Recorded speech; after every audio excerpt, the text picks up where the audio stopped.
como você entende a espiritualidade, cara? Tipo, quem é Deus na sua visão?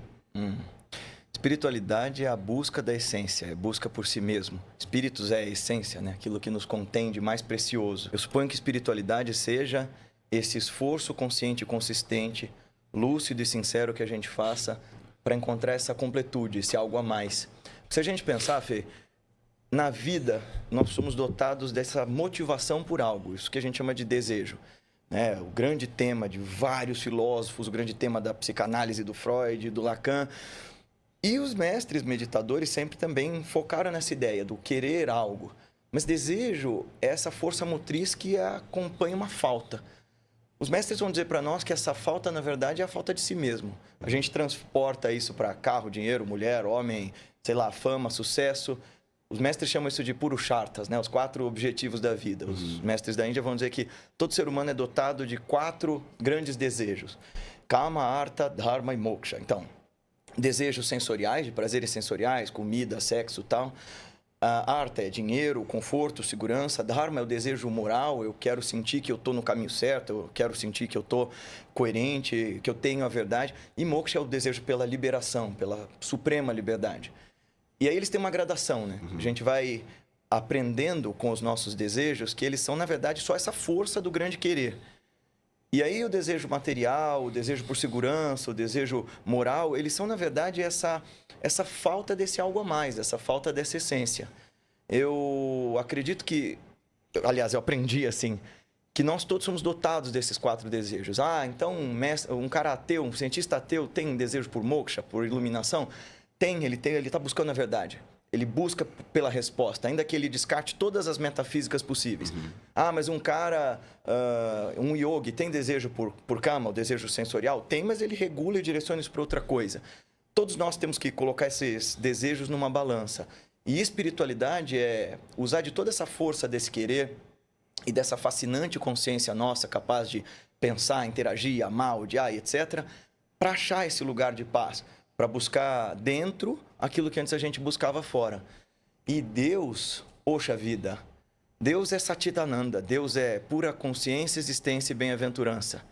Deus não é, como diria meu guru, não é um conceito a ser debatido, mas é uma experiência a ser cultivada, né? Então não é um conceito a ser demonstrado, ele é uma experiência a ser vivida. Então Deus é a totalidade da experiência, dentro e fora, que tudo abarca. É a totalidade do amor, da experiência, da existência, é o grande organizador de todas as coisas, mas ele vem de dentro e fora e de toda parte, né? Tem um poema de um grande místico, do grande Rumi, que fala sobre isso. Durante muito tempo eu bati a porta do coração, implorando ao amado, a Deus, que me deixasse entrar. Quando a porta finalmente se abriu, eu descobri, eu estava batendo pelo lado de dentro o tempo inteiro. Então essa ideia de que o Deus que eu busco fora, ele está dentro, ao redor e em toda parte. Agora, eu vou te fazer uma pergunta só para aprender. Eu preciso muito aprender isso, porque assim, a minha origem, toda a minha raiz, ela é cristã. Então eu fui missionário na Rússia há 17 anos da minha vida. Que demais! É. Da Igreja Ortodoxa? Não. Eu fui, na verdade, quando eu fui para a Rússia, eu não tinha nenhum ministério. Eu tive uma experiência com Deus, muito particular e até difícil das pessoas, às vezes, até compreenderem. Mas, a partir dessa experiência, eu fui embora para a Rússia. Então, eu cuidava de orfanato, de hospitais, organizei alguns grupos assim de estudantes para a gente estar sempre junto, se fortalecendo. E acabei montando 3 grupos na Rússia, em 3 cidades diferentes ao longo desses 17 anos. Mas a minha experiência foi com Cristo. Eu nunca fui um cara, apesar de ter estudado muito, em certo momento talvez eu tenha sido um pouco mais religioso, mas com o tempo eu vi que Cristo é muito maior do que as cadeias ou as gaiolas que as pessoas queiram colocar. E a minha compreensão sobre o divino, digamos assim, por mais que, de fato, é inominável, Deus é inalcançável, Deus é, né, cara?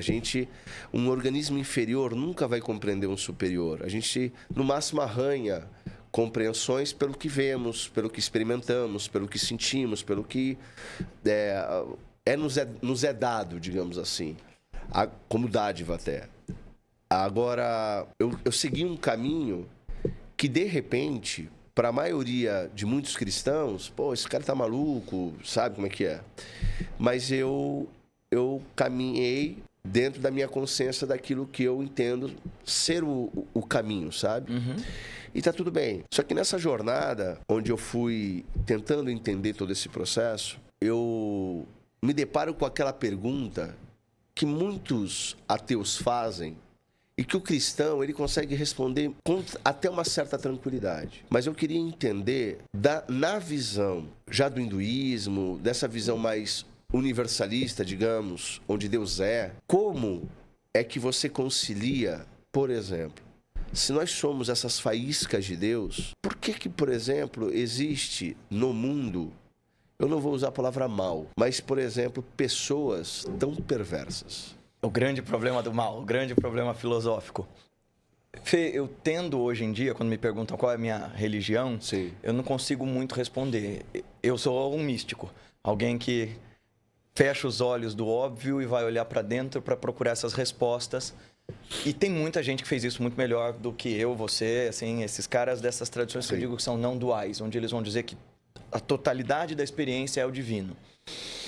Veja, tem vários nomes para isso, mas dentro dos caminhos espirituais mais profundos, esse nome pode ser resumido como ignorância. Entendi. O mal é produto de insciência. Aliás, esses mestres vão dizer também o seguinte, que amor não é sentimento, por exemplo. Sim. Amor é conhecimento. Perfeito. De um tipo muito mais sofisticado. Você só ama quem ou aquilo que você de fato conhece e você só odeia aquilo pelo que você é profundamente ignorante. Se aproxime daquele que você despreza e olhe com olhos de compaixão e você vai acessar essa pessoa e ver que ela é um alter ego, ela é um outro eu. O mal é produto de esperança e medo, que são as delusões, é produto de ignorância. Ela é produto dessas amarras, desses véus que separam a gente dessa totalidade.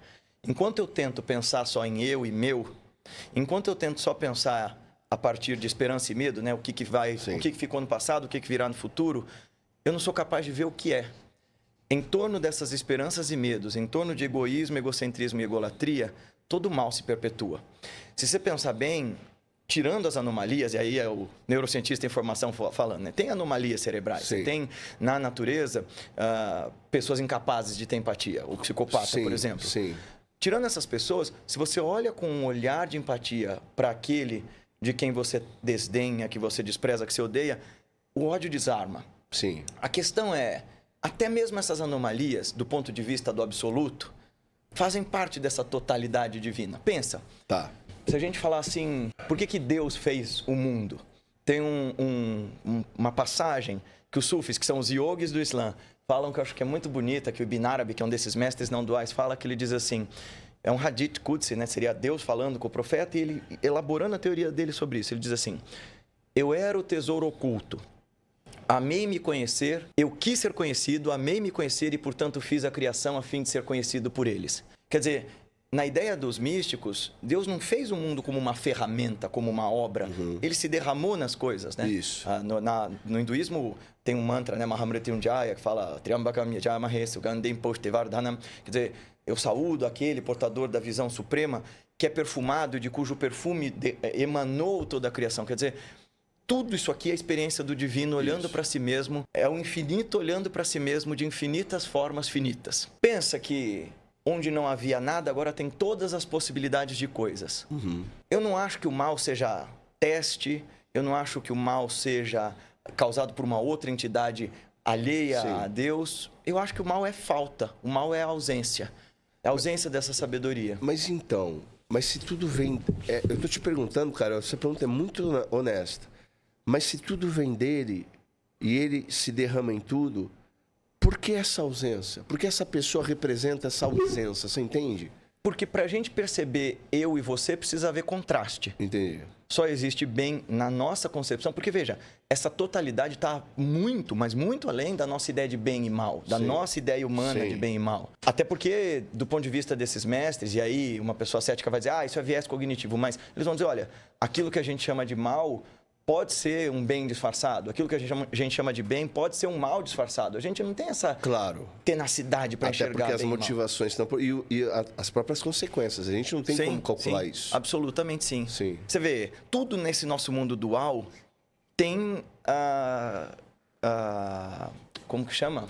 Dano colateral. Perfeito. Pensa, Jesus foi o melhor exemplo de amor ao próximo, bondade, doação. Isso. Não é só isso, pensa. Em nome dele fizeram as cruzadas. Não, pô, aí depois, então, aberrações. E tudo isso. Mas assim, Jesus não fez nada com isso. Mas é dano colateral do impacto que ele causou, essas incongruências. A gente, enquanto não se conhece, vive nessa dualidade. Né? Então, por que o mal existe? Porque a gente não é capaz de soltar a mão dessa ideia, dessa aderência que a gente tem de que essa experiência concreta individual é tudo que eu tenho. Né? Então, quando eu friso eu, meu, os mestres vão dizer o seguinte, é inerente a essa fricção do mundo, esse movimento de impermanência das coisas se desenvolverem, nascerem, morrerem, que haja dor. Beleza, então existem 3 tipos de dor. As dores que o mundo me causa, né? A natureza me causa, a didáica, né? Que seria vinda dos deuses, do tipo... Dores que a natureza me causa, doença, terremoto, maremoto, etc. Tem as dores que os outros me causam. Mas os outros me causam dor porque eles também estão em busca de algo, eles não sabem dizer o que é essa busca, e em nome disso, eles vão fazer qualquer coisa para conseguir essa satisfação, essa completude. E as dores que eu me causo pela minha própria ignorância. Perfeito. Essas dores são meio que inevitáveis, porque que nem crescer dói, fazer exercício físico dói. Mas é necessário e é bom, é benéfico, faz parte. Sofrer é outra parada. Sofrer é a falsa identificação desse ego com as situações que me acontecem. Esse sofrimento que eu me causo e causo nos outros tem 5 causas nas tradições do yoga, né? Da grande tradição da meditação. A primeira delas é a ignorância, a avidya. Só que olha que louco. Essa ignorância não é falta de instrução, não é falta de conhecimento. É uma ignorância astuta, uma ignorância profundamente inteligente. É a ignorância que vai produzir a ideia de eu. Eu como eu separado, asmita, né? Egoidade, esse egocentrismo. Eu sou o centro da minha experiência. Como se eu fosse uma entidade autônoma que dá conta de viver sem depender dos outros.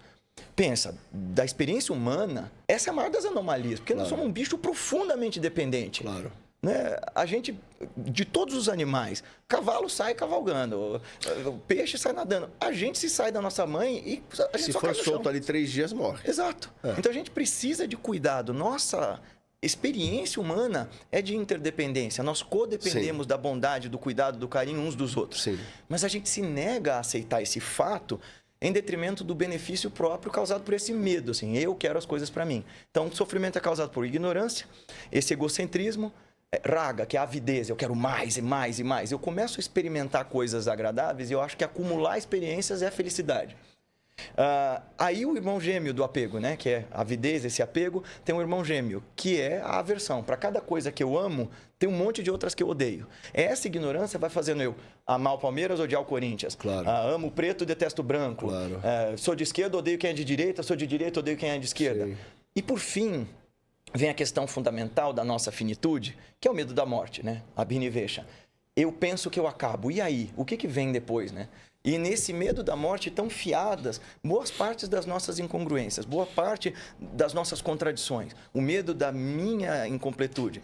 E aí a gente vai para um outro lugar também dessa educação ética da meditação, Felipe, que é eu não saber diferenciar desejos de necessidades. Porque quando eu digo eu preciso, cara, eu vou fazer qualquer coisa porque eu preciso, eu vou matar. Porque precisar é precisar de oxigênio, de comida, roupa, segurança e pertencimento, né? Acolhimento. Mas a gente hoje em dia diz que eu preciso da bolsa nova, do sapato novo, eu preciso conquistar a terra do outro, eu preciso da esposa do outro. Quando eu preciso, eu não meço consequências. Então, de novo, o mal é nada mais do que a projeção dessa incongruência, dessa inconsciência, dessa ignorância inteligente que vai ser a mãe de todas as desculpas. Mesmo tipo, num tipo pequeno, é a mesma desculpa inteligente que vai te dizer, dorme mais um pouco, não vai treinar hoje. E que vai te dizer, não, mas tá tudo bem você matar esse cara, ele tá te ameaçando, tá tudo bem você tomar, sei lá, a felicidade do outro, tá tudo bem você mentir, não é tão grave assim. E a gente vai escalando essas desculpas para todas as anomalias sociais que a gente vê. E aí a gente também pode temos aquela tendência de sempre se comparar com a régua mais baixa para não ser conflitado também com aqueles que vivem numa ética melhor, né? Exato. Para ficar se justificando. Não sou tão ruim assim porque você tá olhando para um cara pior, né? esse é outro problema do mal, a comparação. Sim, Meu mestre costumava dizer isso, né? Não há régua entre você e outro. claro. É entre você e você. Isso. Quanto que você hoje está melhor do que ontem e o quanto você faz esforço para estar melhor amanhã. Porque essa ideia de comparar o outro, de coisificar o outro, né? Ver o outro como objeto, ou ele é objeto dos meus desejos, então, ou o que eu posso ganhar de você, seja em termos de prazer sexual, seja em termos de QI, né? De quem Sim, indica, como que é o nome agora em inglês que o pessoal fala? Network. A network, né? Seja em termos de network, seja em termos de grana, o que eu ganho Sim, em termos do outro? Ou o outro é meu adversário. Tudo é utilitarismo, né? Isso, Sim. ou o outro é meu obstáculo, Claro. ou ele é meu objeto. Mas ele não é nenhuma das duas coisas, ele é um sujeito, ele é um alter ego, ele é um outro como você, né, cara? Agora, a coisa fascinante da ciência da meditação, que a gente estava falando antes de começar, que é, curiosamente, aparentemente, contraditoriamente, né? Quanto mais para fora eu olho, mais egoísta eu me torno. Sim. Mas quanto mais para dentro eu olho, mais altruísta eu me torno. Parece uma contradição em termos, né? Se eu olhasse para mim, eu ia pensar mais em mim. Mas não é isso que acontece. Quanto mais para fora eu olho, mais inseguro eu fico. Porque mais eu comparo, mais eu quero competir, mais o meu corpo nunca tá bom, minha casa nunca tá boa, minha vida nunca tá boa. E agora, com as redes sociais, isso virou esquizofrênico. Perfeito. Agora, quanto mais para dentro eu olho, mais reconheço as estruturas que me compõem, as sombrias, inclusive. Nossa, caramba, olha, aqui dentro de mim existe também o mal. Claro. Mas ele não serve simplesmente para que eu o execute, ele serve para que eu me conheça. Eu só sei o que é luz porque eu sei o que é escuridão. Eu só sei o que é bom porque eu sei o que é mal. Eu sei as coisas nessa nossa experiência dual por contraste. Mas quanto mais eu olho para mim, mais eu me reconheço. E quanto mais eu me conheço, mais eu sou capaz de amar. Mas eu vejo que o outro não é tão diferente de mim assim. Então, Guilherme e Felipe são pessoas com histórias muito diferentes. Você foi para a Rússia, eu fui para a Índia. Mas ainda assim, A essência. somos duas pessoas capazes de amar, de odiar, de Sim. buscar. Temos medo das coisas que eventualmente nos deem medo. Buscamos fazer o melhor. Então, eu reconheço no outro uma extensão de mim. É a essência humana, né? É. E E que aí a gente vai indo mais fundo e vê que a essência humana não é tão diferente da essência da Claro, planta, que não é claro. tão diferente da essência divina, enfim. O que nos diferencia seria o privilégio da consciência, né? Será? Uma consciência complexa. Será? A gente não sabe exatamente assim. Até hoje, a ideia de ter consciência é uma coisa muito complexa, até para a neurociência. Sim. Em termos de noética. Isso é uma coisa por que exemplo. ninguém explica. Né? Da onde, se é o cérebro, se é outra coisa. Mas nós somos o observador que observa. Perfeito. Aliás, o Krishnamurti, que é um cara que eu gosto muito, ele vai dizer que, dadas as condições que a gente nasce, a única liberdade possível é nesse lugar que ele chama de choiceless awareness, né? Que é consciência sem escolha. Isso. É quando você simplesmente olha e vê a realidade como ela é e não como você gostaria que ela fosse ou como ela poderia ter sido. Porque a gente é condicionado do nascimento à morte por uma série de fatores linguísticos, sociais, culturais, e a gente supõe que a gente tem uma coisa chamada livre-arbítrio. Mas se você pensar bem, todos os fatores genéticos, sociais, culturais, e aí nem contando, por exemplo, as ideias dos mestres de outras vidas e sanskaras e tudo mais. Se a gente pensar só nessa vida, nossa herança social, familiar e tal, tudo que nos condicionou a ver a coisa como a gente vê, sobra muito pouco de livre-arbítrio real. Então, o caminho para liberdade, autoconhecimento, para esse amor e para conhecer Deus como uma experiência e não como uma teoria, está nesse lugar de se livrar dos pressupostos, se livrar dos condicionamentos. Se descondicionar, ou tipo o mestre Yoda falando, you need to unlearn what you have learned. Você precisa desaprender, você tem que desver o que você via antes.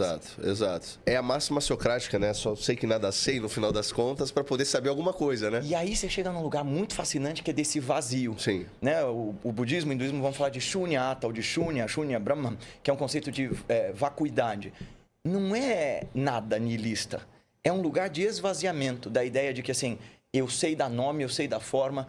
Porque é o que você falou, Deus está para além de conceito. Isso. Essa experiência, Sri Ramakrishna, que é um grande mestre, falava assim, Deus é o oceano infinito. E você, bonequinha de sal, quer conhecê-lo. Mas mergulhe no oceano e antes que você chegue ao fundo, você o terá conhecido se dissolvendo nele. Isso. Essa é a ideia. Que é o conhecimento da verdade, seria saber quem você é de fato como essência. Isso. Porque aí você olha para a realidade e percebe que você não é isso aqui, mas está experimentando isso aqui como uma dádiva, desde que você cresça nessa consciência e no próprio conhecimento. E no soltar também. Isso. Assim, a ideia de eu sou Felipe, eu sou o Guilherme, eu sou isso, Sim. eu sou aquilo. Eu e meu são esses dois véus. É o que nos separa. Isso. Agora, Guilherme, vamos lá.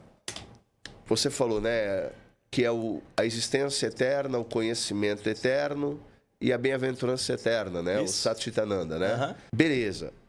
O conhecimento eterno seria, eu não sei, vou falar bobagem, então tu vai me corrigindo aí. Seria o mais próximo daquilo que a gente chama de consciência cósmica? Sem dúvida. Mas isso foi uma coisa que eu ouvi uma vez de um dos mestres e foi muito fascinante. Dizer que esse chit, né, que é consciência Isso. pura, abarca todas as possibilidades de saber. Não é que um mestre, quando entra em samadhi, descarrega petabytes de informações na cabeça dele. Eu estou meditando para saber como fazer, sei lá, fusão a frio. Não! De repente, a necessidade de reter qualquer coisa desaparece. E qualquer conhecimento que é necessário surge. A partir dessa matriz onde todas as possibilidades estão contidas. Ficou meio complicado, mas a ideia é assim. De repente, eu me esvaziei tanto de todas as coisas que eu sou capaz de todas as formas. Né? Quer dizer, eu precisei me tornar em nada para ser capaz de todas as coisas. Para ser capaz de ser todas as coisas. Tem um poema de novo do Ibn Arabi que fala sobre isso, né? Meu coração se tornou capaz de todas as formas. É pasto para gazelas, claustro para o monge, caaba para o peregrino. Eu sou as tábuas da Torá, eu sou as folhas do Corão. Eu professo a religião do amor. Para onde quer que sigam as caravanas do amor, lá está o meu credo e a minha fé. Eu acredito muito nisso. E aí, de novo, né? Biblicamente, a expressão máxima de Deus é amor. Aham. E tem duas coisas que me chamam a atenção, e Jesus ele é tratado como Logos, né? O verbo, que é o próprio conhecimento, Isso. né? O fundamento de toda a verdade. E tem duas passagens que para mim ela é extraordinária, na verdade uma em especial, que diz o seguinte: o Cordeiro foi morto antes da fundação do mundo. Ou seja, antes da própria existência, é como se... Isso é uma expressão poética e ao mesmo tempo de uma profundidade absurda, mas é como se Deus, ele mesmo, ele se derramasse, ou seja, ele negasse, entre aspas, a si mesmo, e ele passa a ser o exemplo daquilo que toda a existência vai ser, que é esse negar de si para servir, para viver e ser ele em tudo e em todos. Tanto que é isso que eu acho que é negue-se a si mesmo e, enfim, tome a sua cruz, é exatamente essa questão. Cara, não sou eu mais quem vivo. Agora, a minha consciência, ela é crística. E é só que assim, nós, obviamente, limitados, estamos sendo transformados ou crescendo de consciência em consciência para que alcancemos essa unidade da verdade. E a prova máxima disso, se eu entendi tudo que tu me falou, é porque aqui nessa vida nós amamos. Mas haverá um momento onde nós nos tornamos amor. Que é muito... Deus é amor, nós amamos. E a grande experiência dos místicos todos, e aqui eu estou falando não só dos meditadores da Índia, os budistas hindus, os mestres que eu sigo, mas de todo místico que realmente fez essa experiência de tornar-se em Cristo ou de imitar a Cristo. Sim. Não sei se você já leu esse livro, Imitação de Cristo, que é de um místico incógnito que fala sobre isso, né? De você tornar-se em Cristo. Quer dizer, Bom, agora eu vou começar a citar um monte de coisa, mas... Ou da ideia da nuvem do não saber. Também é outro livro cristão falando de você chegar nesse lugar, que esse Logos é a nuvem do não saber. Isso para um hindu é fascinante, porque... Comunica, cara. É impressionante a comunicação. É nesse lugar que eu falo, Fê, que eu acredito que esses mestres acessaram a verdade. Sim. Independente de você chamar isso de Brahman, de Deus, de Cristo, de Allah. Sim. Isso é a verdade. O problema é, eles experimentaram o luminoso, o transcendental, e eles têm que traduzir para o físico. Claro. E como toda tradução, vai a gente ter uma perde, diminuição. Tem ruído. Porque todo mestre nasceu num tempo, num lugar, numa circunstância, numa cultura, e vai ter ruído. Claro. Swami Vivekananda fala disso, né? Por exemplo, que se você pega as escrituras, elas têm contradições, seja porque aqueles mestres não tiveram mestres para refinar a experiência dela, enfim... Foram só testemunhas que quiseram escrever e narrar uma história. Isso, ou porque aquilo era produto de um tempo, e para aquele povo aquilo era perfeito. Claro. É a ideia de todo místico de dizer assim, quando você literaliza o caminho espiritual, você mata o caminho espiritual. Se você não vê como aquilo se comunica com você de uma forma simbólica, profunda... Perfeito. Então você matou... Porque, bem, você quer seguir a Bíblia ao pé da letra, então você vai ter que parar de usar tecido misturado, acabou Insider, acabou... Isso é loucura, é óbvio. Então, assim, Mas como é que você faz para trazer aquilo que é uma coisa que a Índia sempre fez, ressignificar e atualizar, mesmo no tempo mais antigo. Então você tem lá nos Vedas falando, sacrificar, coloca tantas lamparinas e tantas frutas e sacrifica isso e aquilo nos altares. Milhares de anos depois, 1000 anos atrás, 1000 e poucos anos atrás para nós, Shankaracharya, o grande organizador do Vedanta, vai ressignificar isso dizendo, ó, o rito tem função, ele organiza a mente e tal, mas o rito mais profundo é feito internamente. O grande sacrifício. Essa é a beleza da linhagem da qual faz parte, a Kriya Yoga, que vai dizer, meu ritual é diferente.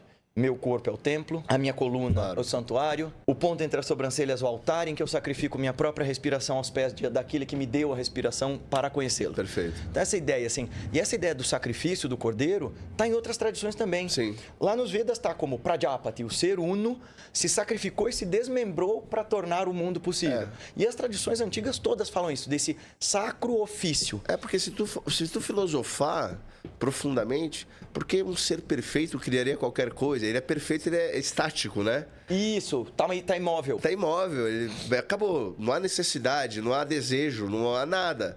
Mas a partir do momento que se derrama, já é o amor manifestado. Isso. Eu era o tesouro oculto, eu quis me conhecer, amei ser conhecido. Quer dizer, o conhecimento de si se torna amor. E, portanto, fiz a criação a fim de ser conhecido por eles.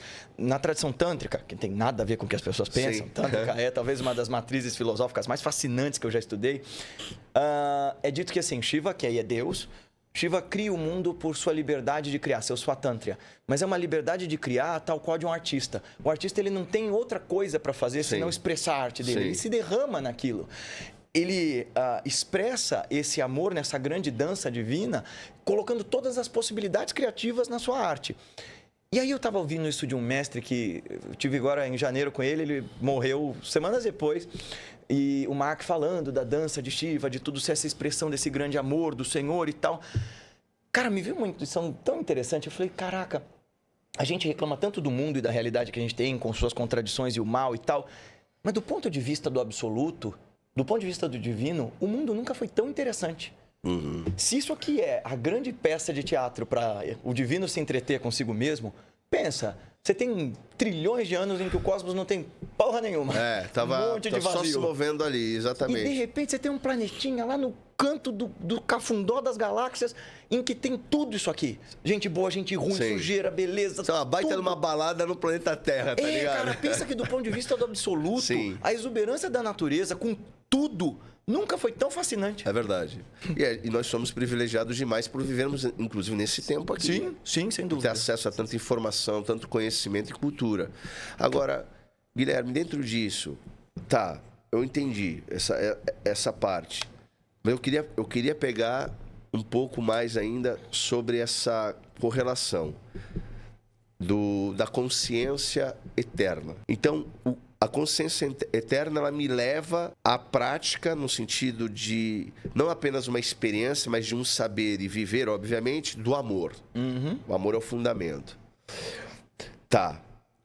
E só existe, então, um único tipo de amor, que seria o amor altruísta. Porque todos os demais amores são apenas denominações ou nominações humanas, designações humanas de apego. Porque o fato só existe ele é altruísta, ele é sacrificial sempre. E aí, uma coisa muito interessante que eu ouvi do Vivekananda sobre religião. Ele fala assim, cara, a religião, ela é necessária dentro de um processo dessa própria evolução, mas que o fim da religião pode acontecer quando a pessoa ela entende que todo esse processo ela acontece dentro dela. Isso. Eu consigo linkar isso com Jesus fácil, que não veio formar nenhuma religião, muito pelo contrário. O reino de Deus está dentro de vós. Só que a galera... Eu até brinquei, eu conversei com um teólogo ontem, eu falei, cara, não é interessante? Jesus não veio fundar religião nenhuma. Mas por que estamos com religião há mais de 2000 anos? Acontecendo aí no nome dele. É interessante isso, né? Porque é um diálogo que ele fala com a samaritana no poço. Ele diz assim, cara, a samaritana pergunta para ele, nós samaritanos adoramos em um lugar, vocês judeus adoram em outro lugar. Aonde é lícito? Aí ele diz assim, não, chegou o momento, Deus é espírito. E os verdadeiros adoradores adorarão em espírito e em verdade. É óbvio, é aqui, ó. É aqui. E ele diz mais, olha, você bebe dessa água...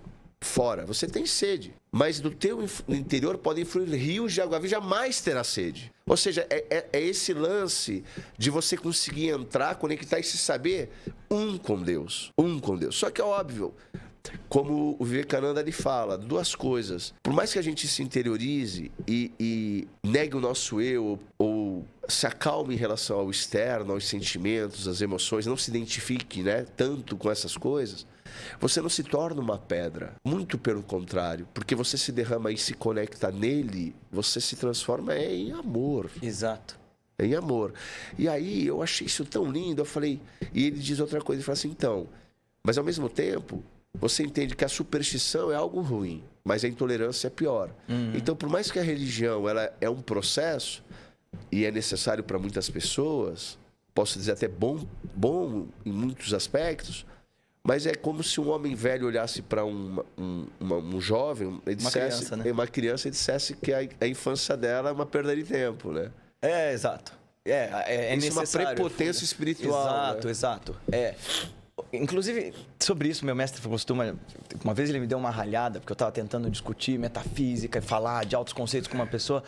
E ele, quando eu soube, ele falou assim, não se tira nada de alguém se você não tiver algo de muito melhor para colocar no lugar. A nossa mente, diante da magnitude da vida, ela se assusta. Sim. Ela se apavora com a nossa finitude, com a impermanência das coisas. E a religião, e até os ritos, todos eles, eles têm uma função de organização psíquica muito importante. Acho que o Jung fala muito disso, né? Desse lugar do simbólico, de você fazer os ritos para demarcar ali para o inconsciente. Ó, eu passei da fase infantil para a fase adulta, ó, eu estou buscando conexão, então eu estou fechando a chavinha do Guilherme professor, estou ligando a chavinha do Guilherme buscador e tal. É bom para a mente que está se amadurecendo. Até porque você não deixou de ser humano. Sem dúvida. Mas o lance é, conforme você vai adquirindo essa capacidade de tornar a consciência o próprio templo e ver que todos são esse templo, onde nada escapa. É por isso que esses grandes yogis e tal vão adorar a natureza, vão considerar os rios, as montanhas, as pedras sagradas, porque onde é que eu olho que ele não está, né? Sim. Para onde quer que vá seu olhar, ali está a face do amado, né? Vou dizer, estou mais próximo de ti do que sua veia jugular. No Sanatana Dharma, tudo o que se fala ali é Sarvam Sarvatmakam, tudo é tudo, né? Cada particularidade contém em si o infinito.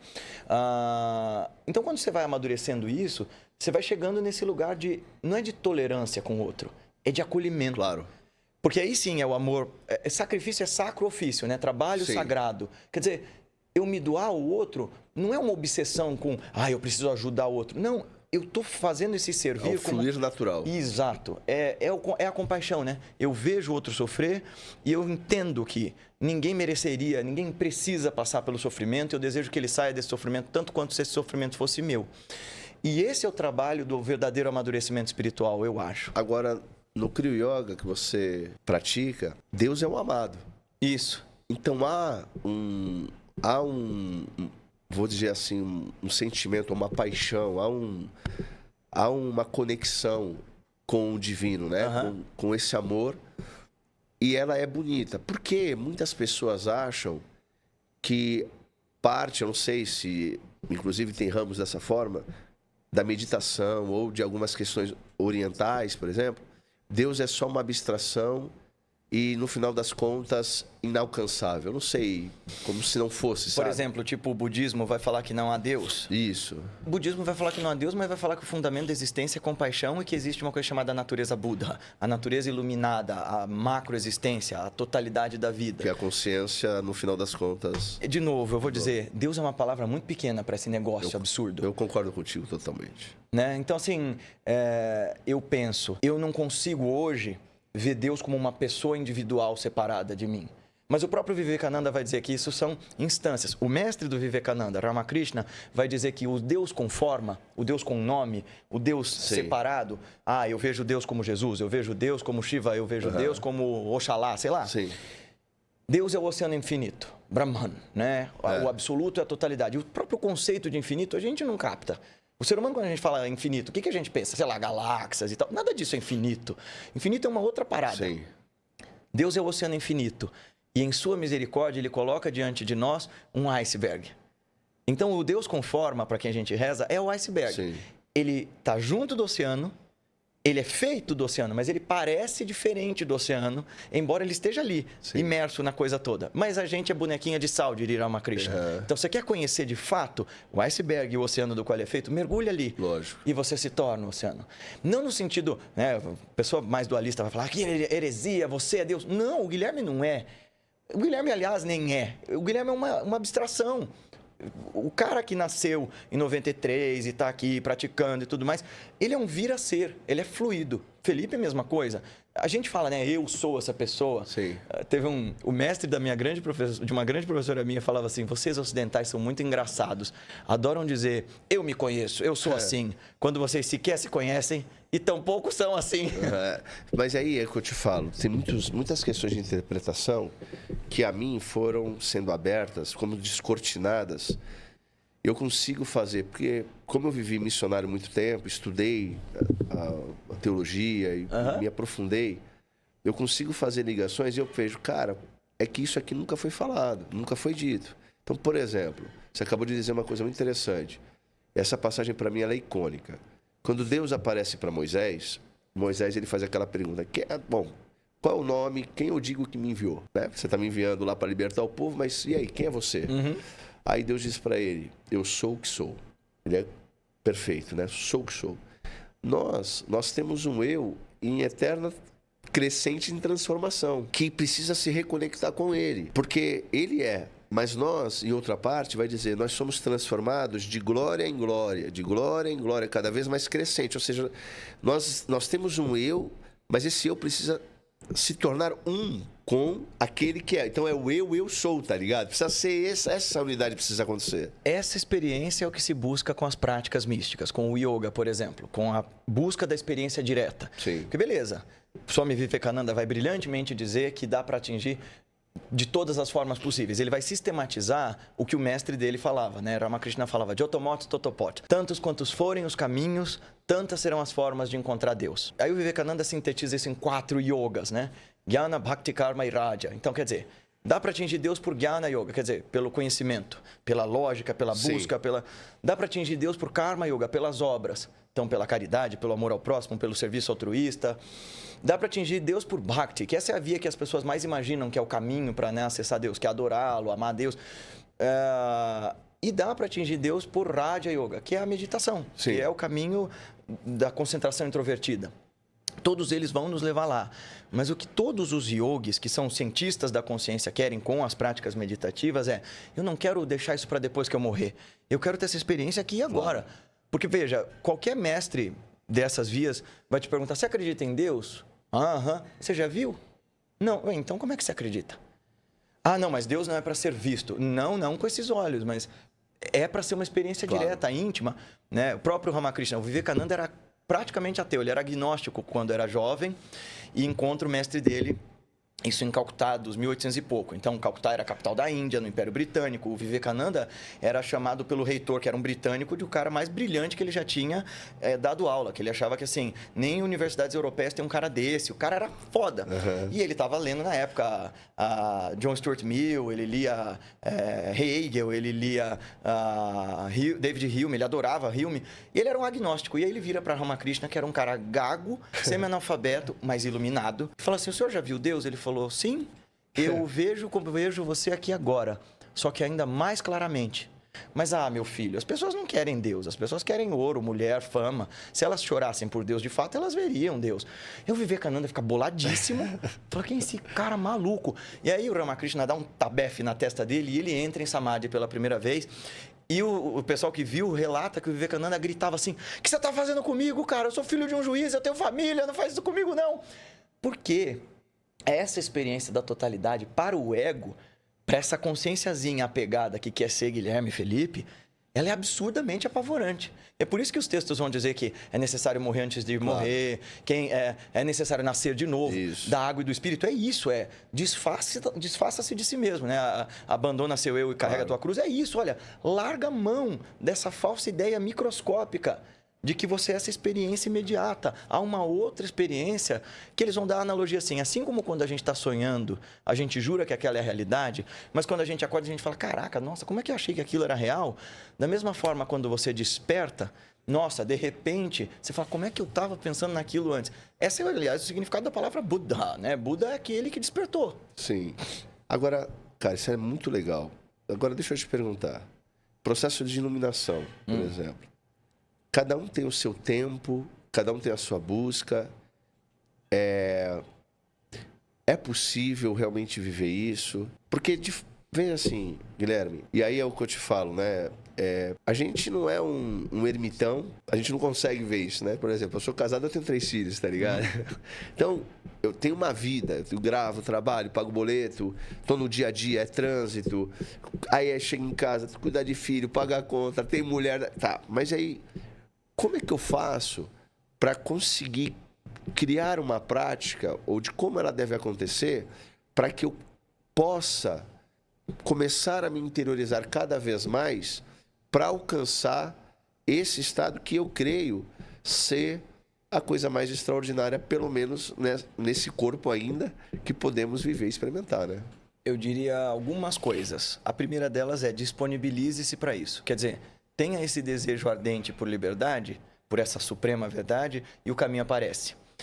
Depois, lembra que esse caminho não está separado do resto da vida. Meu mestre sempre fala isso, a prática tem que transcender a prática. Quer dizer, o momento da meditação é ótimo e, veja, dá para meditar por inúmeras razões. A minha pesquisa, por exemplo, no doutorado, é sobre a meditação causando diminuição de estresse, aumento do bem-estar. Então, meditação sendo usada como ferramenta para melhorar a vida aqui. Claro, ela foi inventada para coisas muito superiores do que isso, mas dá para fazer. Então, a segunda coisa é, além de ter essa vontade, essa disponibilidade, a segunda coisa é não separe a sua vida espiritual da sua vida mundana. Sim. E isso, cara, é o exemplo de vida dos mestres que eu sigo. Claro. Meus gurus todos são chefes de família. Um é doutor numa universidade de Nova York, um é um médico em Calcutá, meu Gurudeva foi um monge, meu principal mestre foi um monge, mas também tinha uma vida social. E o grande guru da Kriya Yoga, o guru do Yogananda, Lahiri Mahashaya, ele inaugurou um novo paradigma nesse rolê todo do yoga, que o cara era contador, ele tinha 6 filhos, ele tinha que sustentar a família inteira. E ele chegou num ponto, tudo bem, ele era um santo, ele já não dormia mais. Eu acho que, inclusive, estudar a fisiologia de um cara desse seria muito fascinante, porque ele trocava o sono por prática. É mesmo? Ele passava a noite inteira sentado em samadhi. Porque em samadhi o corpo descansa absurdamente mais do que dormindo. Se eu fizesse com você, por exemplo, aqui, agora, a gente acabou de fazer um retiro, a gente fez práticas de Yoga Nidra, que é o yoga do sono, que você aprende a cultivar um hiper-relaxamento. Sim. Você fica no estado de sono e vigília. É como se você fizesse uma mini hibernação. Todo mundo que faz essa prática fala, meu Deus, quanto tempo passou? Eu falo, 15, 20 minutos. Parece que a pessoa dormiu por 3 horas, porque você não está ali dormindo com toda a cacofonia, toda a loucura dos filmes mentais que você leva com todos os seus complexos e cargas para os sonhos. Então, bem, mas ele era um cara inaugurando um paradigma dizendo, viva no mundo, não vá ser monge. Até porque, e isso a psicologia vai explicar bem, tudo aquilo que você reprime ou idealiza demais, quando você hiperlateraliza um lado do ego, você descompensa, ele vai voltar de uma forma bizarra depois. É por isso que eu sou apaixonado por Jesus, entendeu? Sim. Que ele foi homem, viveu ali, ia pra festa do casamento, exatamente. Exato. E todos esses grandes mestres faziam isso. Você vê que legal. Você tem mestres que vivem nas montanhas e que ainda bem estão lá para ensinar e resguardar esse conhecimento dentro da tradição cristã, dentro de todas essas tradições. Mas você tinha mestres que viviam no mundo. Os sufis, que são os yogis do Islã. A maior parte deles vive imiscuída no mundo. E todos eles são orientados a isso. Disfarce que você é um místico. Ninguém tem que saber disso, não. Na minha tradição tântrica, né? Esse meu guru Nepal e tal, que mora em Nova York. A maior parte deles vive a vida no mundo. E é dito assim, seja publicamente um Vaishnava, para os íntimos um Shaiva e secretamente um Shakta. Quer dizer, o que é isso? Para a vida das pessoas, seja um cara religioso que cumpre com as vidas e as regras sociais comuns e tal, e lá vai de vez em quando no templo. Para os seus amigos íntimos, eles sabem que você é um yogi, mas muito secretamente, intimamente, você está em contato o tempo inteiro e fazendo as práticas secretas para a Mãe Divina, que aí é Deus como mãe. Sim. Mas é a mesma ideia. É a mesma ideia. Né? Assim, secretamente você tem uma relação de profunda intimidade com o sagrado. Então, assim, como eu faço isso? Acho um método, porque, para além de todo esse nosso papo, a mística é ciência da consciência. Com método, organização, prescrição, né? Então, práticas meditativas, dentro dos seus manuais, tem todos os protocolos para a gente falar que isso seria uma ciência empírica. Porque tem lá como fazer, como não fazer, contraindicação. Ache um professor Hoje em dia achar um mestre iluminado é difícil, mas acha um professor no qual você confie, que possa te transmitir de maneira fidedigna essa linhagem de conhecimento. As pessoas falam assim, meu mestre sou eu mesmo, essa conversa fiada de hoje em dia que eu acho tão estranha. Porque, veja, primeiro, a gente tem que submeter o ego, né? A ideia de render o ego a uma operação de transformação. Fazer isso para alguém que você confia já é um sistema técnico para fazer. Mas tem tanto mestre charlatão, sem dúvida. Mas render-se a um mestre não tem nada a ver com adorar a pessoa daquele mestre, mas sim sorver o conhecimento que ele te passa e ser fiel àquele método, né? Fiar-se aquilo e insistir até funcionar. E eu acho engraçado, Fê, porque todo mundo acha razoável que você precisa para aprender medicina ir para uma faculdade de medicina e ter professores e confiar neles. Que você, para aprender, sei lá, mecânica, tem que ir para uma escola de mecânica. Por que aprender autoconhecimento você pode fazer sozinho à revelia? Né? Um curso de final de semana e um vídeo no YouTube me ensinou tudo o que eu precisava. A nossa experiência humana é essa transmissão. Essa troca é muito importante. Sim. E achar alguém que chegou lá é muito fascinante, né? Eu falo, eu tive lá e vou e volto, eu estou num lugar ainda como um sadaquinho, um praticante. Mas esses mestres, sei lá porque, me confiaram esses ensinamentos para eu ir transmitindo os métodos, né? E eu vejo, né, acontecer em mim, nas pessoas... Eu, depois de uma crise absolutamente cética, ver esses efeitos das práticas. Num cara diagnosticado de TDAH, conseguir meditar, cara, e ter essa experiência e falar assim, caraca, isso existe. Poxa, isso é muito fascinante. Então, assim, tenha disponibilidade, entenda como integrar isso com a sua vida real, ache um professor e um caminho, um sistema e vai testando. E depois que você achar... Faz aquilo que o Rumi fala num poema que é lindo, né? Trabalhe, trabalhe. Continue cavando o poço. Nem pense em parar de trabalhar. A água está lá, em algum lugar. Encontre uma prática e seja fiel a ela. Sua fidelidade e disciplina a isso será como uma aldrava, um anel na porta. Continue batendo até que um dia, finalmente, a alegria interior abrirá uma janela para ver quem é que está lá fora. Bater até se abrir, né? Exatamente. E é isso. É isso que eu acho tão bonito de Jesus. E Vivekananda, quando veio em 1893, falou isso, imagina, nos Estados Unidos, para uma multidão. Eu achei impressionante ele, cara. Ele é foda, cara. Ele foi um dos seres humanos... O discurso dele no Parlamento das Religiões é um negócio assim que você fica... Depois eu vou te mandar ele com a voz. Ele tinha uma voz de radialista que é impressionante. Pô! Ele, quando ele sobe ao palco, ele só fala irmãos e irmãs da América. Fica todo mundo assim, que? Meu Deus! Tem uma biografia dele em português no YouTube, eu vou mandar depois para você assistir. E Swamiji fala... ele fala assim, vocês não são cristãos, retornem para Cristo, vocês estão malucos? E olha bem, cara, quando você fala desse jeito de Jesus, porque as pessoas acham que eu sou anticristão, eu não sou, assim, eu tenho reverência e devoção por ele.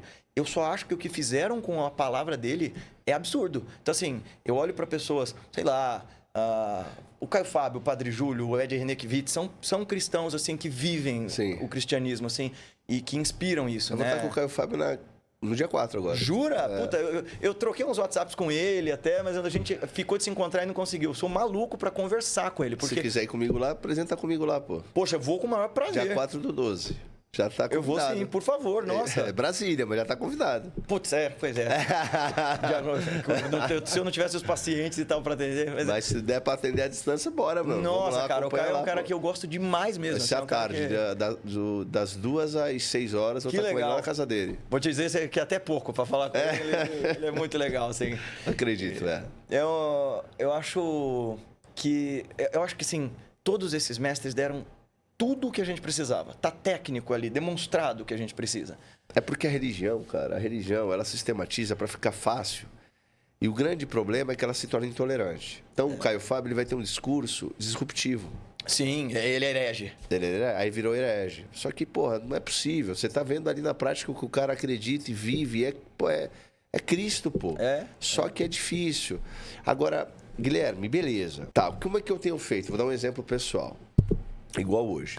Acordei 6 da manhã, desci no meu prédio, tomei minha água, sentei na sauna, igual eu te falei, botei um negocinho e eu fico quase 1 hora. Tento ficar de olhos fechados e tal. Já é bastante, cara. Pô. Aí eu faço isso de manhã e de noite. Então, porque eu trabalho muito aqui, com muita energia, cansaço, sabe? Aquela coisa, falando, antes de subir pra minha casa, eu tenho meu tempo. Então, vou... De novo, mesma coisa. Eu faço na sauna quente lá. Sento e fico. E aí, quando dá, 40 minutos, eu saio, tomo uma ducha gelada, e continuo na ducha gelada por mais um tempo. Depois volto para lá, sento mais um pouco e fico mais um pouco. Agora, assim, Eu vou te fazer 2 perguntas aí, tá? Tu já ouviu falar... Cara, eu vou fazer... Pô, já ouviu falar de medicina da floresta? Já, pô. Certo? Beleza. Você já ouviu falar de ayahuasca? Sim. Ótimo. Como é que você... Eu vou fazer uma pergunta antes da pergunta que eu quero fazer. Como é que você entende o processo da ayahuasca? O que acontece ali na sua opinião? Tá. Nossa. Você sabe que, assim, Fê, eu sou professor de ética também, né? Minha trajetória, fiz filosofia, então meus alunos enchiam tanto meu saco de que eu não deveria falar de ayahuasca sem ter experimentado e Sim. tal, que eu falei, bom, eu tenho esse dever, né? Então vamos lá. Eu posso te falar categoricamente, tendo tomado algumas vezes em circunstâncias diferentes, Sim. das pessoas mais sérias às mais malucas, e tô legal disso já, assim, desde o começo eu já falava que eu não precisava e não queria, porque os textos demonstram ali muito claramente que tudo aquilo que você pode obter com plantas de poder e tudo mais, você pode obter com a prática meditativa. Perfeito, perfeito. Aí eu tomei e hoje eu falo de caso vivido. Não há nada ali que eu não tenha experimentado com a mesma potência e com muito mais lucidez do que com a meditação. Tá. E aí, por que as pessoas preferem tomar a ayahuasca? Porque é mais fácil. Porque é muito mais fácil. Você é catapultado para um estado absurdo. Lógico. Só que aí que tá. Você tá preparado para olhar para esse lugar da despersonalização do ego? Porque as pessoas que me criticam, porque eu fiz vários vídeos falando Sim. dos perigos, dos cuidados que as pessoas têm que ter. Sim. Cara, se você tem esquizofrenia, se você tem Não, qualquer é uma propensão, série cara, de questões. É uma série de questões. Estou contigo aqui. Mas é uma experiência... Mas é uma experiência transformadora. Veja, Jesus fala isso, né? Vide milagres e crereis. Quer dizer, quando você vê o milagre da sua consciência se desabrochando de uma forma maluca, não tem como você concordar que a realidade é só aquilo que você experimenta imediatamente. Só que a ayahuasca, eu falo assim, ó. A ayahuasca, ela é um processo terapêutico. Isso, ela é chamada de medicina. É um processo terapêutico. Então, o cara, ele vai ter o quê? Ele tem o acesso ao inconsciente dele, digamos assim, de maneira consciente. Porque você tá consciente do teu inconsciente. Pô, isso já é absurdo, porque a gente não tem acesso ao inconsciente. Mas, de repente, você toma um negócio lá, o DMT solta. Só que por que ele é terapêutico? Porque você vai tendo insights, visões, você vai tendo aquela experiência naquele processo e, conscientemente, você vai ressignificando. E após, você tem que integrar, você tem que tentar entender o que aconteceu. E aí tem muita gente, tem muito bicho grilo por aí que se derrete, né? E aí, beleza, é uma tristeza. Mas é uma bela, eu acho uma bela medicina, mas eu acredito no que você está falando, por isso eu estou buscando esse caminho da meditação. Agora, tem uma... Calma, deixa eu falar isso aqui. Agora, tem uma substância que eu não sei se tu já provou. O bufo? Você provou? E aí? Cara, o que me descrevem do bufo é o que eu tive quando eu tive samadhi. É isso. Não há mais, Guilherme. É isso. Sim. Não, mas é um pouco além disso. Explique. É por isso que eu estou buscando a meditação. Foi Cara, depois da experiência do bufo. Então, pois é, uma amiga minha virou buscadora Shaiva e virou discípula do nosso guru depois disso. Porque, irmão, eu vou te falar o que eu provei 2 vezes eu fiz bufo. E é interessante, vou te contar essa história. O bufo é o seguinte, eu provei a primeira vez o bufo, então é um ritual, né? Você usa lá a substância e você vai inalando ela.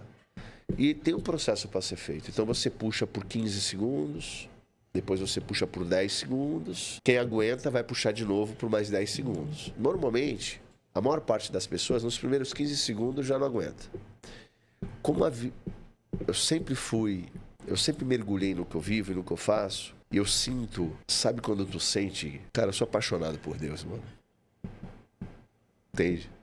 Sempre fui. Conhecer é o meu objetivo, entendeu? E aí eu falei, cara, quero entender isso daqui. E aí, rapaz, eu falei, vou fazer. E fiz completa a primeira vez. Então é um cachimbo, é a primeira vez que você fez completo. A minha primeira experiência foi de total dissolução. Uhum. Ela não é como a ayahuasca. Você não tá consciente, mas ao mesmo tempo, tu tá lá. Uhum. Isso é samadhi. É isso. E, rapaz, na primeira experiência, eu fui completamente dissolvido e eu fui, por um instante, eu vi isso, amor, tá ligado? E quando eu voltei, sabe quando tu fala, cara, isso é graça, tá ligado? É graça. Não falta mais nada, né? Nada. Podia tudo acabar ali, era perfeito. Aí a pessoa que falou, Felipe, eu faço isso há 18 anos e eu não encontrei até hoje quem fizesse como você fez. Então, você consegue fazer mais. Aí eu, tá bom. Aí nós fomos, daí passou um tempo, aí eu fiz uma outra vez, que eu falei, pô, se tem mais, eu quero saber pra onde vai. Aí, só que eu até então não sabia nada de meditação, tá? Aí eu peguei e fui. E dessa vez, eu fiz 2. A primeira, aí em 10 minutos, você levanta e faz de novo. Primeiro processo. Foi a última vez que eu fiz. Aí é outra coisa. O que houve? Rapaz, tudo que eu tinha provado da primeira, ele repetiu. Mas como o processo se aprofundou, porra, eu encontrei Deus.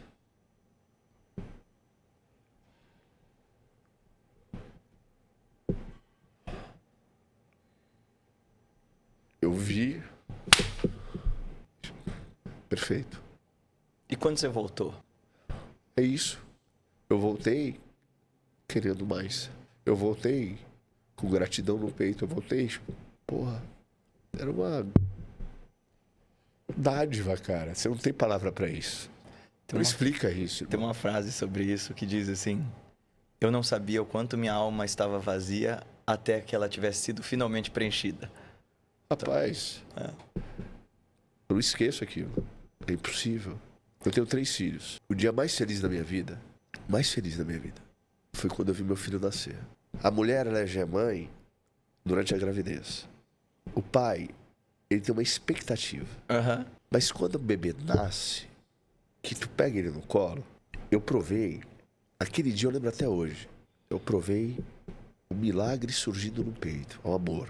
Eu falei, cara, porque eu nunca havia experimentado aquilo, então aquilo, né, você já experimentou amores, mas aquilo, naquela hora que colocou, eu senti surgir. E eu dizia, sempre disse isso, o dia mais feliz da minha vida. Mas o que eu provei no Buffs ali é outra coisa. Não é sentir, velho. É ser. É ser encontrado, é ser visto, é ser, tá ligado? E aí, quando eu voltei ali, eu falei, pera, agora eu preciso trilhar o meu caminho. Não mais com essas mentes, não quero mais, eu quero o meu caminho agora. Porque eu vi. Aí eu li o Yogananda, por exemplo. Aí eu, pô, quem é esse cara? Eu tenho todos os livros dele, eu comprei pra ler e tal. Aí eu li, eu vi assim, eu falei, cara, quem são esses caras, mano? Porque eu nunca tinha ouvido falar. Uhum. Aí eu vi lá o Vivekananda, eu comecei a ouvir algumas coisas, eu falei, quem são esses caras, bicho? Tá ligado? Eu falei, mano, só que eles falam muito de meditação, para meditação, e eu comecei a tentar. Falei, pô, beleza, eu preciso aprender isso aqui, eu quero o meu caminho, eu quero, porque há um clamor dentro da alma, desejoso por isso. Eu quero isso, porra, eu quero que os meus filhos vivam isso. Eu quero que minha mulher viva isso. E as pessoas estão em sofrimento, cara. Pô, as pessoas podem... Tá ligado? E aí, quando eu criei esse podcast, o estúdio, o meu objetivo, eu sempre falo, é buscar a verdade. Uhum. Eu sempre fui desejoso por isso. Eu sempre digo, o objetivo é levar para as pessoas algo que elas possam absorver e fazer bem para a vida delas. O programa é isso. É isso aqui que é a minha vida. É como se fosse um ministério que eu vivi 17 anos. Isso aqui para mim, cara, eu faço com tanta alegria porque o meu propósito eu sei qual é. Eu sei o que eu sempre vivi. Só que eu descobri algo muito além do que eu jamais imaginei. Eu já tive experiências, Guilherme, com Deus absurdas, mas nada se compara com viver. Tem nome para tudo isso e categoria para tudo isso, mas colocar nome de novo é empobrecer a sua experiência. E aí, de novo, essas plantas de poder, elas podem abrir... Os mesmos textos que ensinam as práticas, Fê, vão também dizer que certas substâncias, certos minerais podem te levar lá, mas mas essa experiência não se torna sua. Claro, é de fora, eu quero que ela surja daqui. Isso. Entendeu? Isso. Essa mesma experiência sua você está contando, poxa, ao longo desses anos... foi vindo num crescendo, assim, sabe? Mas teve uma vez que eu tava em Varanasi estudando, meu mestre tinha mandado estudar com um grande yoga e tal, eu estudei 5 dias com o cara, ele teve um aneurisma cerebral, eu fiquei sem professor. Depois eu entendi, né, todo aquele rolê dos mestres, de que eles estão cumprindo uma função e tal. E eu tava num ashram, comecei a ter febre, tava Tava tudo... tava num lugar muito sujo, num lugar complicado. Até, inclusive, começar a estudar com outro grande guru, que é um dos meus mestres, o Swami Brahmeshananda. Tava lá esperando o que fazer. E eu meditava por horas e horas. Foi, inclusive, a primeira vez que alguém tirou foto minha em Samadhi. Eu tava gordão, voltei da meditação. Tinha um indiano assim pra mim. Que é isso, mano? Ele... I took a picture from you. You were meditating. Eu falei, ué? Eu tirei uma foto sua, você tava meditando. You're in Samadhi. Você quer ver? Eu falei, nossa, deixa e tal. Depois eu te mostro. E aí eu tava nesse negócio de praticando muito e tal. Só que eu comecei a ter febre, pensando o que eu tô fazendo aqui, minhas crises existenciais. De repente me veio uma coisa maluca, eu senti de levantar e ir pro Ganges. Eu tava a uns 2 quilômetros de lá e foi muito doido. Eu tava indo em direção ao rio e a multidão saindo depois daquela cerimônia. E a lua assim na minha cara. E uma coisa assim, saiba disso. O caminho para si mesmo, o caminho para Deus é ir contra a multidão. Sim. Foi muito louco. Eu não sabia andar pelas ruas de Varanasi na época. Mas eu fui andando sozinho, cheguei na porta da casa de Lahiri Mahashaya, o guru do Yogananda, meu paranguru. Caraca, sentei lá, tal. E aí eu fui pro Ganges e tive uma experiência com o meu mestre, com o Yogiraj lá. E eles me ensinaram uma técnica, meu mestre me ensinou uma técnica específica. Quando eu fiz, aconteceu isso. Como nos textos descrevem, assim, como se fosse disjuntor. Cada um dos sentidos foi desligando. Tum, tum, tum, tum. Sequencialmente, assim. Até que havia só a mente e depois até ela desapareceu. E o senso de ser um eu desapareceu. E era um oceano de eterna bem-aventurança. Assim, não falta nada, não resta nada, não há mais nada. Mas não faltava nada. Não, tava tudo Tava lá. perfeito. É por isso que o próprio Lahiri Baba chama de Shunya Brahman. É um vazio com a totalidade. Tá só você e Deus. Era tudo, era perfeito. Isso, Tanto que depois, quando tudo foi voltando sequencialmente, imagina, eu estava na beira do Ganges, estava à noite, eu caí em cima de mim mesmo. Eu fiquei meditando assim um tempão, tava com a doleira, alguém podia ter mexido comigo. Cara, demorou muito tempo para eu lembrar quem eu era, assim. E quando eu lembrei, eu comecei a pensar, nossa, voltei a ser isso aqui, sabe, assim. E foi indo em cada experiência. Num primeiro momento, ela é isso aqui, ela é Bhairava, né? É Deus como terrível, assim. Ele é a face do horror de abrir mão de ser um eu. Mas quando você solta, o Yogananda fala isso, Fê, que o que você experimentou foi a pequena morte. É o que um texto sufi fala isso. Ninguém vê Deus sem morrer, quem não está morto não o vê. São duas realidades excludentes. Quando o ego está, Deus não está presente. Mas quando o ego sai, então o Senhor está ali. Então aí, quando saiu Felipe, sobrou tudo. Quando eu fui pra Rússia ser missionário, isso que eu te falo, cara, Deus sabe todas as coisas. O eu, ele é muito grande, né? O eu tem muitos aspectos. Mas quando eu fui ser missionário lá, Guilherme, eu já tinha aberto mão de tudo, cara. Eu tive um encontro com Deus. É engraçado, cada um tem a sua história, tá ligado? Mas eu sei o que eu vi, não dá pra desver. Na primeira vez, sabe? E aquilo me chamou de tal forma que eu abri mão de tudo que eu sempre tive. E eu nunca vivi pra... Cara, eu não tenho essas coisas, tá ligado? De crescer, nunca tive nada, nunca. Só que é o seguinte, era uma dimensão, entendeu? E era legal pra caramba, era bonito, sempre foi. Só que Deus, por graça, cara, me mostrou. E a coisa hoje, pra mim, ela faz tão mais sentido, é tão mais amplo, é tão mais bonito, tá ligado? E eu preciso encontrar esse caminho sabe? Que é essa busca pessoal. Então, assim, eu tô muito feliz de ter conhecido já você, de cara, já acho que já trocamos um papo cabuloso. Eu só ia pedir pra você, pra gente ir finalizando, porque tu vai voltar à noite? Confirma? Vou, então tá. Então tu já entendeu o que eu preciso. Entendeu agora? Eu tô muito feliz de estar falando contigo, mas eu queria que você falasse um pouco só sobre essa questão. Por que o Yogananda foi tão espetacular, cara? Esse cara tinha, mano. Ele era o que a gente pode chamar de um gênio espiritual, né? Os discípulos dele dizem que ele é um prema avatar, que ele é uma encarnação do amor. Eu penso o seguinte, essa ideia de ser um avatar, do ponto de vista não dual, quer dizer, para a Índia, a ideia de Jesus ser Deus é completamente plausível e tranquila. Sim. A ideia dos indianos é que Deus não encarnou só uma vez. Sim. Em Jesus. Toda vez que a humanidade precisa, Alguém ele vem aparece. de novo. Isso. É claro, não estou dizendo com isso que Yogananda seja um avatar de Deus, mas do ponto de vista não dual, se todos nós somos esse infinito observando a si mesmo de infinitas formas finitas, um mestre que se ilumina se torna isso. Sim. Então ele, o guru dele, a linhagem dele, e Ramana Maharshi também, que é outro que eu vou te trazer coisas dele para você ver. Cara, eles se tornam esse canal. Porque essa ideia, o que você teve, Fê, na tradição sufi, eles chamam de faná, que é a aniquilação.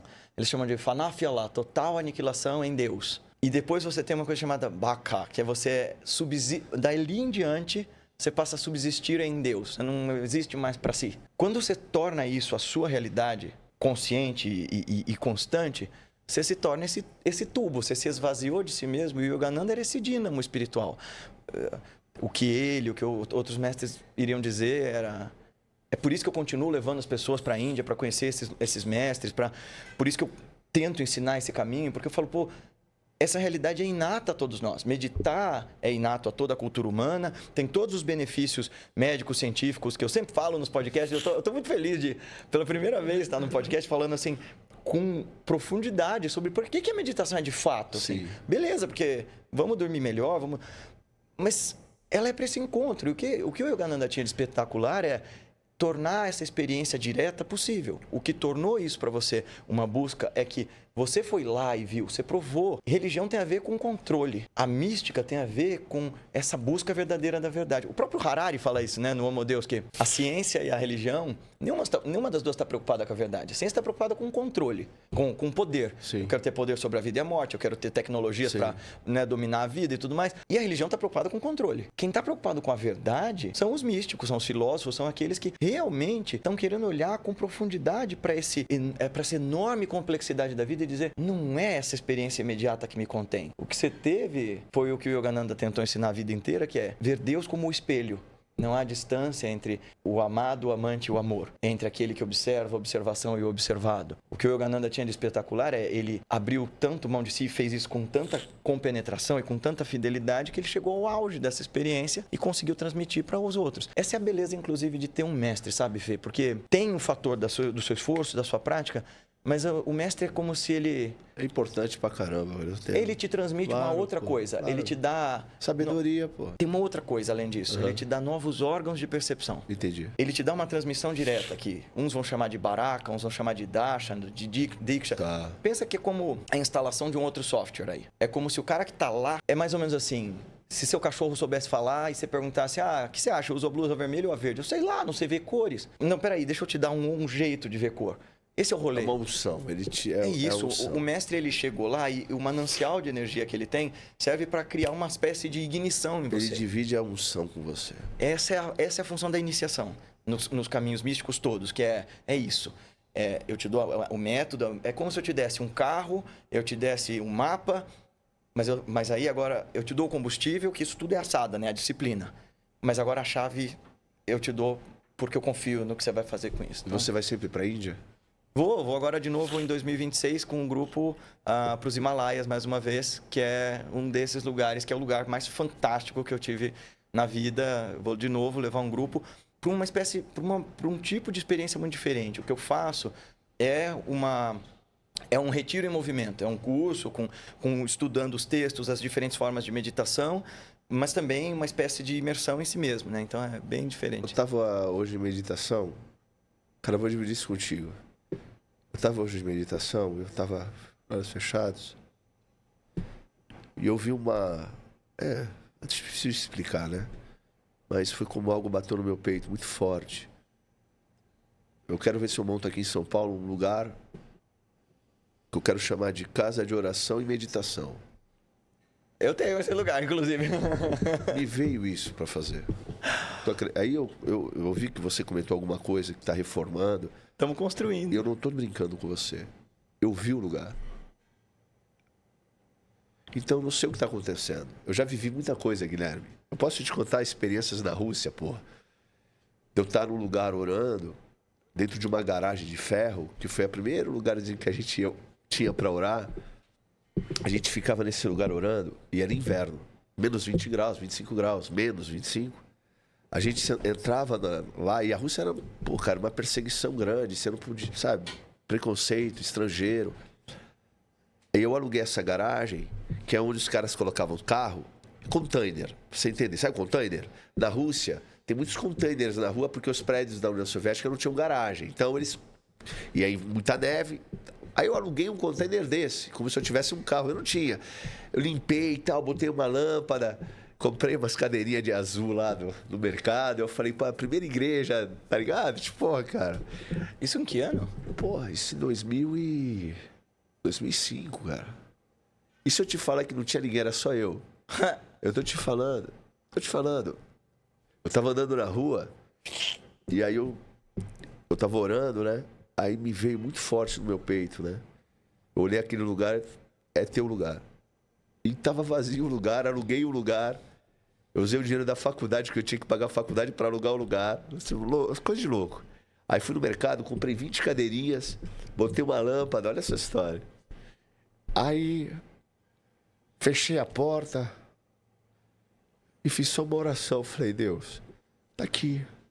Agora traz as pessoas para mudar a vida delas, pra gente poder se... E fechei a porta.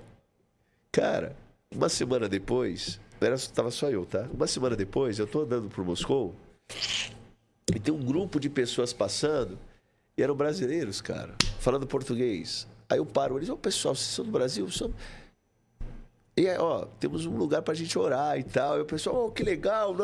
E, putz, cara, aí juntou 4, 5 pessoas que a gente ia ir lá orar de vez em quando.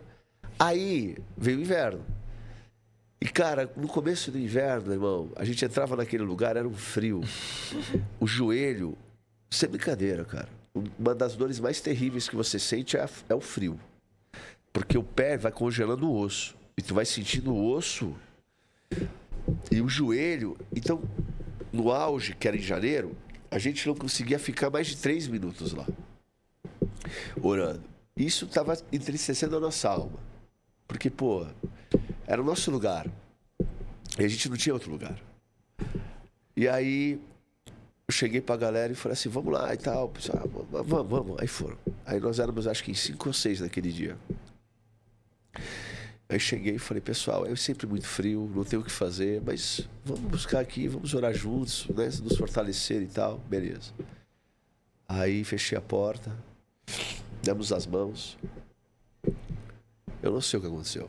Não sei. Eu vi muita coisa na Rússia, cara. Nós ficamos mais de 1 hora. O lugar ficou quente. Completamente quente. Completamente quente. E a gente... E uma presença. Uma presença. Aí nós acabamos de orar, nós saímos... As pessoas, a gente orando, não tinha coragem de abrir os olhos para ver a atmosfera. Aí aquele temor, sabe? Aquela coisa do tipo, cara... Aí quando a gente saiu... Pô, era um júbilo, cara. Eu vi muita coisa, entendeu? Eu vi muita coisa. Eu experimentei muita coisa. Só que... percebo que na minha vida, desde que eu voltei da Rússia, eu precisei voltar, eu estou me reencontrando. Porque me foi imposta a volta. E quando eu voltei, eu descobri meu pai com câncer. Poxa. Eu cuidei dele até falecer. Então, pensa, com 41 anos, tendo que recomeçar a vida, tá ligado? E ministerialmente, eu estava estragado para a religião. Eu já não me encaixo em religião nenhuma. Então, eu orei um dia e Deus me mostrou. Eu falei, Deus, eu quero ser útil. Como eu posso ser útil no tempo de hoje, né?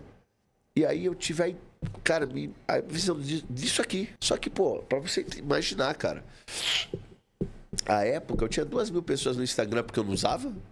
E eu não tinha nada, cara. Isso fazem... Pra você entender esse processo, fazem 6 meses. Que você voltou da Rússia, não? Não, 3 anos, cuidei do meu pai. E aí veio a ideia. E isso aqui aconteceu, foi como um milagre. E eu tinha 2.000 pessoas no Instagram e não tinha YouTube. E eu falei, como é que eu faço isso? Porque isso aqui, como é que eu vou fazer isso aqui acontecer, tá ligado? E a coisa foi tão absurda, porque eu sei qual é o propósito disso aqui tudo, que as coisas estão acontecendo, tá ligado? Não dá pra explicar. Mas em 4 meses, 5 que a gente estreou aqui, a coisa... Só que eu quero entregar pras pessoas mais, entendeu? Mais. E eu já vou contar com a tua ajuda. Porque, irmão, é isso. Esse é o meu testemunho. Eu tenho... Esse buraco, ele voltou a crescer no meu peito. Há um tempo atrás, eu tava como morto. É como se eu tivesse jogado entulho e coberto o buraco. E por algum motivo, Deus, a sua infinita bondade, ele... É como se ele tivesse colocado a mão no meu peito e tirado o lixo. E aí, cara, é como se tivesse... Sabe aquela fonte sedenta? Aquela coisa de... Então...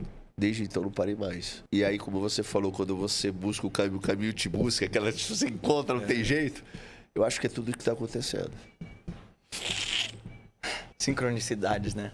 Que não dá para explicar, né? Que é o que eu te falei em relação à sede, por exemplo. Durante todo esse tempo, fui pra Índia. Acho que nem cabe ficar contando minha história aqui. Cabe, pô, cabe. Tu vai voltar, tu vai falar pra caramba, vamos conversar. Mas porque você tá contando disso, assim, desses movimentos. É igual a história da sede nova, sabe? Durante um tempão, a gente construiu esse trabalho. Eu fui pra Índia a primeira vez sozinho, recém-feito 18 anos, pra aprender o caminho da cria e tal. E, de repente, quando os mestres disseram, a partir de agora vai alguma coisa movimentar, acontecer e tal, pessoas apareceram e doaram a sede. Imagina isso, cara.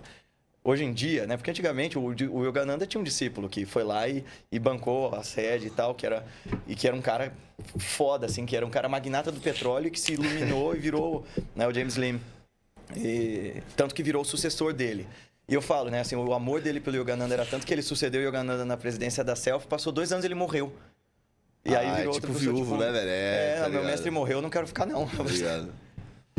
Quando você tem esse é um rolê, sabe, Fê? Eu posso falar disso, assim... Eu era um cara muito cético e muito árido. E aí você, como ocidental, vim do espiritismo, né? Que tem todo o lado da devoção, mas é uma coisa mais... mestre. Mais fria, sim.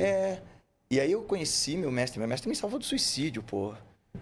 É uma outra coisa. Tem uma passagem na autobiografia de um yogi que explica muito isso. Que o Yogananda tenta fugir pro Himalaia, ele tinha essa pira e tal. E ele volta e Shri Yukteswar, que era um mestre austero e tal, fala assim... Ele ficou olhando assim, pensando que vai tomar um esculacho. Ele falou, o senhor não tá bravo comigo? Ele fez, não. Como poderia? A raiva vem de desejos contrariados. Eu não espero nada de ninguém. Portanto, não tem nenhum desejo seu que vai ser em oposição ao meu. Entenda. Eu jamais te utilizaria para os meus próprios fins. Somente a sua verdadeira felicidade me interessa. Quer dizer... Porra, cara, você encontrar um tipo de pessoa que não quer nada pra si, ela só quer te ver bem, é muito transformador. E aí o Instituto nasceu disso, assim, desse amor dos mestres que vem caminhando a gente, assim, nessa ciência do autoconhecimento. E, de repente, a nova sede está surgindo aí. Um lugar que é para ser um laboratório para buscadores do autoconhecimento, um poço para almas sedentas dessa verdade, assim, tipo... Além de todo o meu trabalho laico e tal, ali é para ser esse lugar dessa experiência íntima. E acontece, você vê, quando você está disponível, né? Quando o servidor está pronto, o serviço aparece. Quando o caminhante está pronto, o caminho aparece. Enfim, quando o discípulo está pronto, o mestre aparece. Eu acho que é isso que eu te falei, assim. Se a busca é sincera o suficiente e tem disciplina... Patanjali, cara, o cara grande sintetizador do yoga, vai dizer que a gente precisa de 2 coisas para se iluminar. Só 2... E se elas forem perfeitas, basta. Aí depois ele vai descrever o resto das coisas. Ele chama de Abhyasa e Vairagya. Abhyasa é disciplina. E a outra, Vairagya, é desapego, é entrega, é rendição. Então, entrega, rendição é esse... Solta tudo, até mesmo dos atributos da natureza. Abre mão de todas as coisas e se rende. Agora, a disciplina... A definição mais bonita dele. Disciplina é o esforço que... Tatrostital yatno abhyasaha sato dirgakala nantarya satkara sevito drudabhumihi.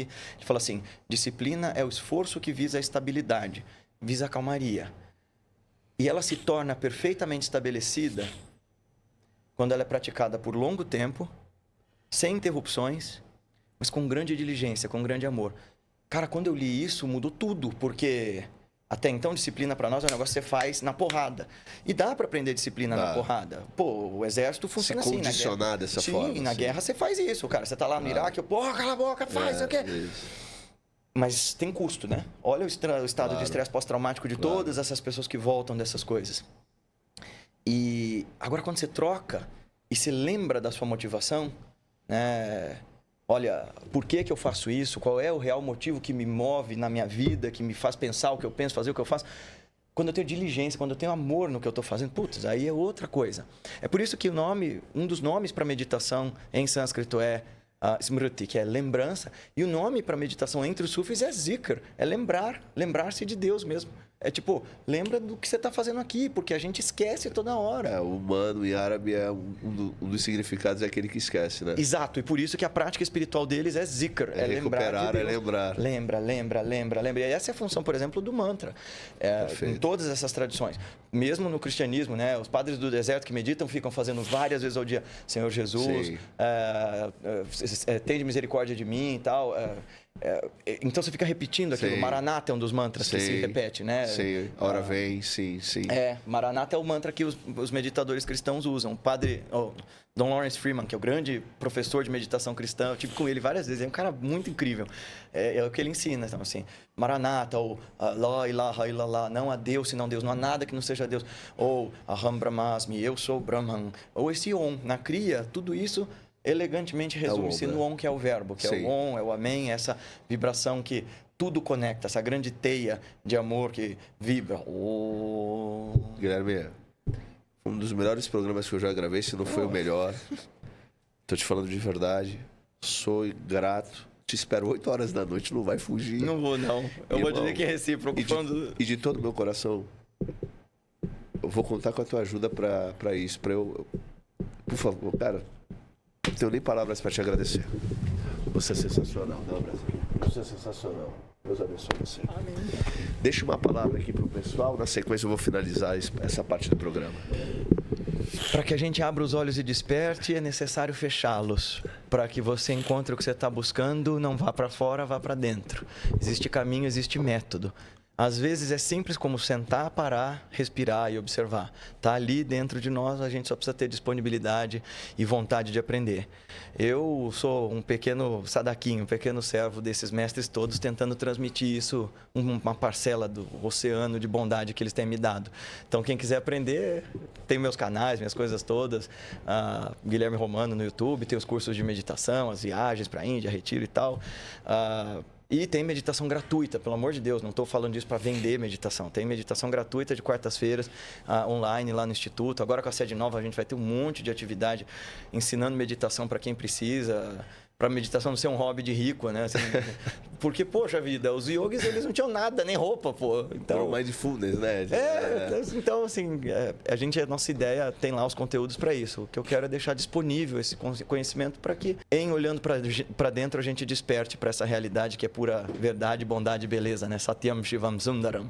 Deus é amor e Ele amou o mundo de tal maneira que não mediu esforços nenhum para que você o conhecesse e pudesse ser um com Ele. Então, vamos buscar isso juntos. Um beijo e vamos seguir juntos aí, buscando desvendar os segredos desse mundo místico.